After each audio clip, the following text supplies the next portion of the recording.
ጤናና ሰላማችሁን ፈጣሪ አብዝቶ እንዲሰጣችሁ ሁሌም የሚመኘው አወል ስሪንቃ የግብርና ፕሮግራም ነው። አወል ስሪንቃ የግብርና ፕሮግራም ሁልጊዜ ስለ ግብርና ብቻ ግንዛቤ እየፈጠረ ያለ ቋሚ የግብርና ፕሮግራም ነው። አወል ስሪንቃ የግብርና ፕሮግራም ዛሬ ይዤ የመጣሁት ከተለያዩ ተከታታዮቼ የተጠየቀ ጥያቄ መሰረት አድርጌ ነው። በአፈር የተለያዩ የአፈር አይነቶች አሉን። እንግዲህ በሰብል የምናለማበት ሸክላማ አፈር አለ፣ አሸዋማ አፈር አለ፣ እንደዚሁ ደግሞ ለም የሆነ አፈር ወይም ሉም ሶይል የምንለው አለ እና ከነዚህ ውስጥ የሸክላማ አፈር ላይ ጋር ተያይዞ ግንዛቤ የሚፈጥር ፕሮግራም ነው ዛሬ ይዤ የመጣሁት። የሸክላማ አፈር ልዩ ባህሪያቶች ምንድን ናቸው? የትኞቹ ሰብሎች በይበልጥ ይመረታሉ? የትኞቹ አይነት በሽታዎችስ በብዛት ይከሰታሉ? የሚለውን የሚመልስ ፕሮግራም ነው ዛሬ ይዤ የመጣሁት። የአፈር አይነቶችንና የመሬታችንን አይነት መረዳት ጤናማና ምርታማ ተክሎችን ወይም ሰብሎችን ለማልማት እጅግ አስፈላጊ ነው። አፈር እንደሚታወቀው የውሃ ፍሳሽን፣ የንጥረ ነገር አቅርቦትን፣ የስር እድገትን እና አጠቃላይ የእጽዋትን ጤና ላይ ተጽዕኖ ያሳድራል። ለአፈራችን ትክክለኛውን ሰብል መምረጥ ምርትን ሊጨምርና የሰብል ውድቀትን ሊቀንስ ይችላል። እንደሚታወቀው የተለያዩ የአፈር አይነቶች አሉ። ከነዚህም ውስጥ በዋነኛነት የሚጠቀሱት የሸክላማ አፈር ወይም ክሌይ ሶይል፣ ለም አፈር ወይም ሉም ሶይል እና አሸዋማ አፈር ሳንዲ ሶይል በሚል በሶስት ጎራ ተከፍለው ይታወቃሉ። ስለሆነም ዛሬ የሸክላማ አፈርን አጠቃላይ ሁኔታዎችን እናያለን። የሸክላ አፈር ዋና ዋና ባህሪያት የሚከተሉትን ያካትታል። ከፍተኛ የመኮማተርና የማበጥ ሁኔታ አለው። ይህም ምንድነው? በዋና ዋና የሸክላ ማዕድናት ምክንያት በውስጡ የያዘው ማለት ነው አይነት በዚህ ምክንያት አፈሩ ማለት የሸክላማ አፈሩ እርጥብ ሲሆን የመስፋትና ሲደርቅ ደግሞ የመኮማተር ባህሪ አለው። ይህም በደረቅ ወቅት ማለት ደረቅ በሆነበት ወቅቱ ጥልቅ የሆነ ሰፊ ስንጥቆችን ይፈጥራል። ብዙውን ጊዜ እስከ 50 ሴንቲሜትር ወይም ከዛ በላይ ሊደርስ ይችላል። አፈሩ ሲደርቅ እጅግ በጣም ጠንካራ ነው። ይህም ለማረስ አስቸጋሪ ያደርገዋል። እርጥብ ደግሞ ሲሆን በጣም የማጣበቅና እንትን ማለት እጅ ላይ የመጣበቅ ወይም ለስራ ምቹ ያለመሆን ነገር ይታይበታል ሸክላማ አፈር። ሌላው ሸክላማ አፈር በዝናባማ ወቅት አፈሩ በፍጥነት በውሃ ይሞላል።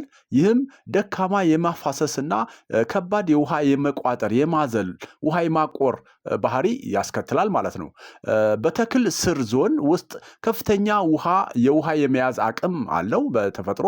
ይህም የዝናባማ ወቅት ካለቀ በኋላ ለረጅም ጊዜ ሰብሎች በቀሪ እርጥበት እንዲያድጉ ያስችላቸዋል።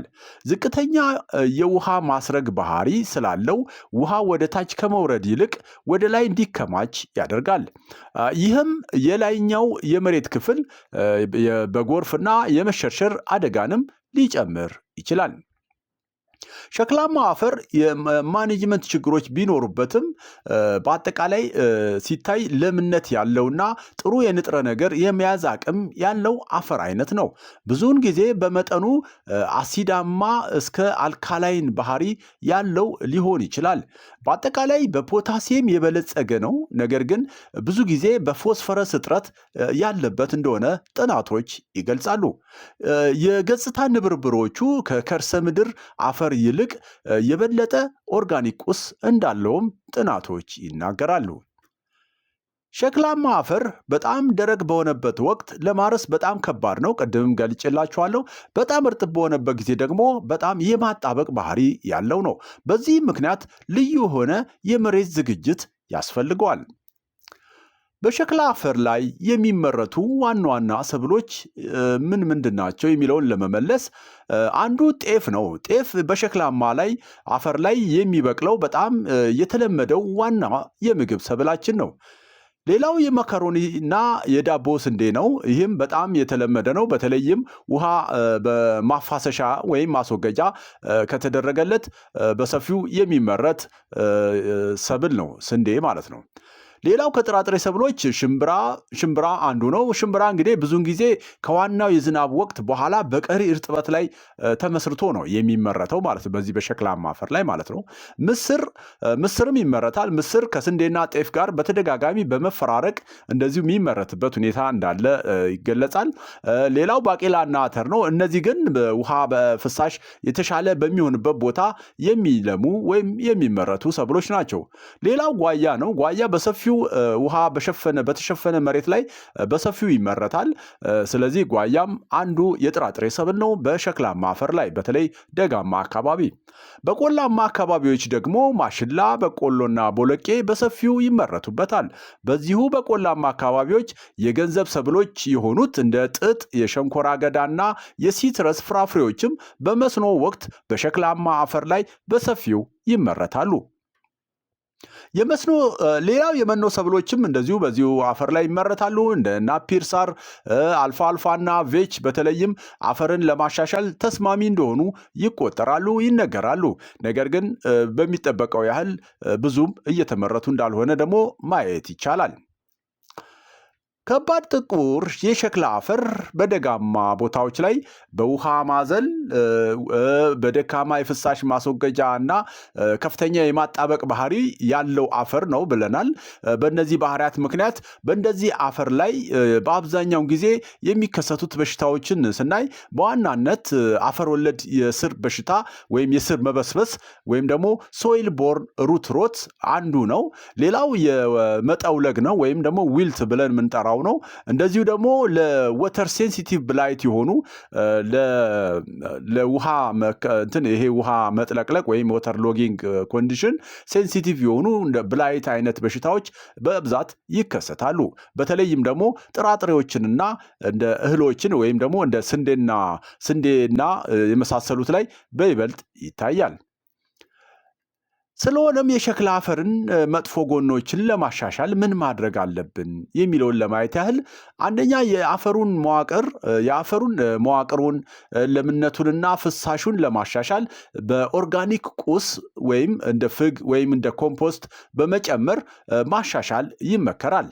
ሌላው ከፍ ያሉ መደቦችን በማዘጋጀት የውሃ መከማቸትን ለመከላከል እንደዚሁ መጠቀም ይቻላል። ስለሆነም የሸክላ አፈርን በተሻለ ሁኔታ የውሃ ማቆርን ባህሪ ማኔጅ ማድረግ የፍሳሽ ማስወገጃና የአፈር መዋቅርን ማሻሻልን ያካትታል፣ ከላይ እንደጠቀስኩላችሁ ማለት ነው። ይህም በእንስሳት የሚጎተቱ መሳሪያዎችን በመጠቀም እንደ ብሮድ ቤድ ፈሮ ቴክኖሎጂ አማካኝነትም ማሻሻል ይቻላል፣ የውሃ ለማፋሰስ ማለት ነው። ይሄ ብሮድ ቤድ ፈሮ እንግዲህ እንደየአካባቢው ይለያያል። አንዳንድ ቦታዎች ሜትር ከ20 መደቡ ይሆንና 40 ደግሞ ሜትር ከ20 በ40 ይሆናል ማለት ነው። 40 ደግሞ ውሃ የሚፋሰስበት ይሆናል። አንዳንዶች ደግሞ በጣም መሬቱን ኢፊሸንትሊ ለመጠቀም በሚል እና የውሃው ፍሰት መጠን ጋር መሰረት ተደርጎ 80 በ40 የሚጠቀሙ አሉ። መደቡን 80 40 ደግሞ ውሃ የሚፋሰስበትን በማድረግ ማለት ነው። ከዚህ ጋር ተያይዞ ግን ሌሎች ስትራቴጂክ ስልቶችንም ያው ቀደም ብሎ በመትከል እንደዚህ ኤርሊ ፕላንቲንግን ይሄም አንዱ መንገድ ነው። እንደዚሁ ደግሞ የተሻሻለ የፍሳሽ ማስወገጃ ቴክኖሎጂ መጠቀም ከቢቢኤፍ ጋር ሆኖ አሁን ቢቢኤፍ ቅድም እንዳልኳችሁ ነው። በሁለት አይነት ሜትር ከ20 በ40 መጠቀም ይቻላል፣ 80 በ40 መጠቀም ይቻላል። የኛ አካባቢ ያለው የውሃ መጠን ጋር መሰረት በማድረግ የምንጠቀመውን የቢቢኤፍ መጠን አጀስት ማድረግ እንችላለን ማለት ነው።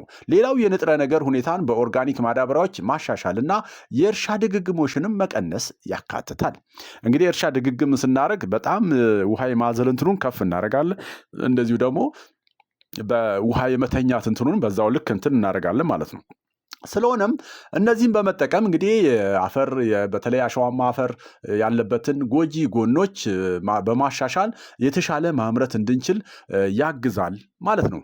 ዛሬ እንግዲህ ከሚታወቁ 3ቱ የአፈር አይነቶች አንዱ የሆነውን የሸክላማ አፈር በብዛት አንዳንድ ቦታ ላይ ቨርቲክ ሶይል ይባላል ወይም ቨርቲሶል ይባላል እና ይህንን የአፈር ባህሪና እንደዚሁ ያለበትን ችግር መፍትሄውን እንደዚሁ ደግሞ በዛ አካባቢ የሚከሰቱ በሽታዎችንና የትኞቹን ሰብል በብዛት ማምረት እንችላለን የሚለውን ምላሽ የሰጠ ፕሮግራም ነው ዛሬ ይዤ የመጣሁት። በቀጣይ የሉም ሶይልን ወይም ደግሞ የሳንዲ ሶይል ጋር ተያይዞ ያለውን መረጃ ይዤ እመለሳለሁ። እስከዛው ቸር እንሁን። ባይ ባይ።